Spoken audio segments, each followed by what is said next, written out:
Hi guys, Jane here from Confident Writer. Today I want to talk about procrastination. We've all been there. But procrastination is something that I hear a lot about, and Jodie incidentally posted a great question on my Confident Writer Facebook page which motivated me to speak on the topic today. Now interestingly, she also highlighted a really important point which is not often considered when it comes to procrastination, and that is she believes her procrastination is somehow linked to the limiting belief that she has that she's not good enough. Now, in my experience, procrastination comes under three main components, and I thought we could run through those now and see which one of them might be most relevant to you so that you can really take action and move through to the other side of procrastination. What is often the case is that we use procrastination as a stick with which we can beat ourselves. And the reason for that is that most of us have this pretty outdated belief that procrastination means that we're somehow lazy or we just can't get off our asses and do what it is that we need or want to do. Now, having worked with quite a number of writers to date and also been under the scourge of procrastination myself, I can tell you that it's not really the case. And in my experience, the number one reason why we might engage in procrastination is that we are concerned about the result that taking action will produce. Now I know that seems a little bit counterintuitive and it might be even slightly ambiguous, so let me elaborate a little bit more on that. Essentially, if you are not writing, let's just use that as a very generalized example. Say for instance, you're not getting out there at the moment and riding your horse on a regular basis, and you really don't know why you are procrastinating taking action.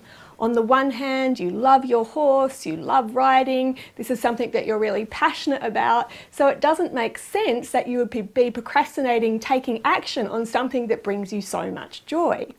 Now from that position, it can be really difficult to get a clear view on why it is you might be engaging in such a self-destructive cycle. But the simple truth of that is you're not projecting yourself quite far ahead enough. In Joyride, we do a self-sabotage module, and within that, I get people to fill in the phrase, "I refuse to do X because." And what this does is illuminate some of those little limiting beliefs, some of those pesky thoughts and habits and behaviours that are lurking beneath the surface that can really give rise to why it is we might be procrastinating in the first place. For instance, I refuse to ride regularly because riding regularly might mean that there is a higher expectation on me, and if there's a higher expectation of me, then I'll probably have to get out there and compete, and if I have to get out there and compete, what if I can't follow through, and then I'll show to everyone and to myself that I really wasn't good enough in the first place. Now that is a completely imagined projection, but you can see where I'm going with this.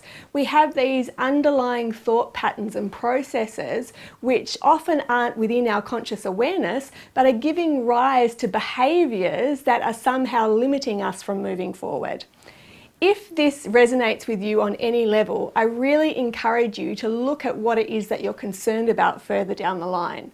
So ascertain or examine what it is that you're currently procrastinating doing and think about, well, if I was to fully engage in that, what would that mean? And then how does that reflect back on what I'm thinking about myself, thinking about my horse, or thinking about in terms of my capabilities moving forward? The second reason as to why you might be procrastinating is that you aren't working within a framework that really suits your needs.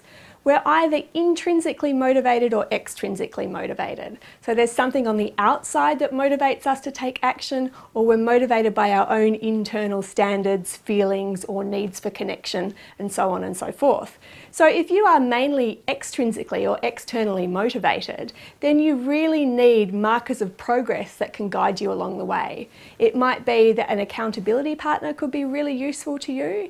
It could be that you have ambiguous goals at the moment that need to be more clearly defined so that you have a target to move towards, or you need to get out there and really set yourself up within a framework that allows you to actively move towards something and initiate the kinds of patterns and behaviours that will really help you get the results that you want. The third reason why you might be procrastinating is that you're allowing yourself to be ruled by the mood of the moment. This is never a very good idea. What I recommend is sitting down at the beginning of the week, getting yourself into a really great headspace and deciding what it is you want to experience, do, or the outcomes you want to achieve over the course of the next 7 days. Then you can sit down and plot out how that's going to look. So when it comes to the actual day, you can remind yourself that you've made this decision from a really good place, and all that has to happen right now is simply for you to follow through. I hope that helps. Let me know how you get on, and if you have any questions in relation to procrastination, fire them through to me and I will be more than happy to answer them. Have a great day, guys.